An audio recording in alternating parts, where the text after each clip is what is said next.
Men sizlardan iltimos qilaman. Bu romanlarni faqat millat uchun, vatan uchun, kelajak uchun, o'zini farzandi uchun ozgina qayg'uradigan odamlar o'qisin. Bunday romanlarni, bunday asarlarni eng asosiysi iymonli odamlar o'qisin. Iymonning kiftida turar osmonlar. Iymonsiz kishining qoshiga bormang. Iymonsiz kishiga ey musulmonlar, qilich ham bermangiz, kitob ham bermang. Faqat iymonli odamlarga, vatanparvarlikni iymonning asosiy sharti deb biladigan odamlarga shu kitobni tavsiya qilaman. Hurriyat e'lon qilgan millatlarga to'p bilan, pulemyot bilan salom yo'llamoqdalar. Sen xususiy hollarga umumiy tus berma. Bolshevoylarni noto'g'ri ishlardan qaytarmoq uchun firqa safida musulmonlar bo'lganda ham ko'p bo'lmoqi kerak. Shuro siyosati bu yakka hokimlik siyosati emas. Bundaqa barcha ishlar kengash va maslahat bilan ko'pchilikning ovozi va irodasi bilan hal bo'lar. Nega anglamaysan?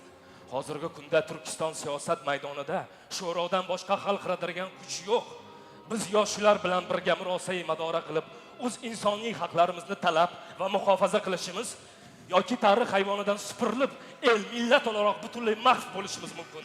Boshqa yo'l yo'q qarshimizda. Musulmonlar buning uchun din va diyonati ila badal to'laydimi? Hubbil vatani minal iymon degan hadis ma'nosini boshqalar bilmasa ham siz albatta yaxshi anglaysiz. Rahmatli bobom bilan otam sen aytgan shu yo'lda shahid bo'lgan edilar. Sho'ro hukumati esa oq podshohga g'anim bo'lib maydonga chiqdi.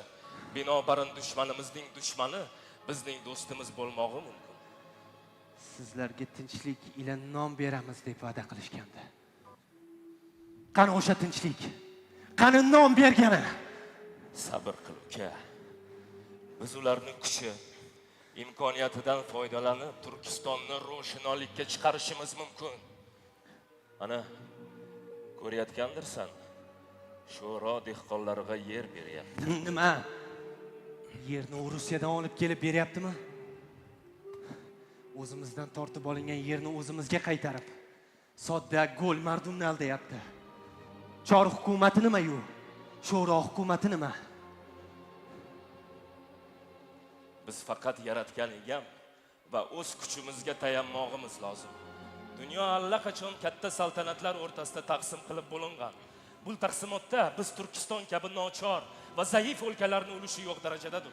Agarki biz dunyo xaritasidan yo'q bo'lib ketsak ham, bu fojia jahon hojalarini chivin chaqqan kabi seskantirmas. Bas, hol shunday ekan, biz o'zimizni jahannam otashiga otmasligimiz, aksincha, elimiz, yurtimizni yo'q bo'lib ketishdan asrab qolish haqida qayg'urishimiz kerak.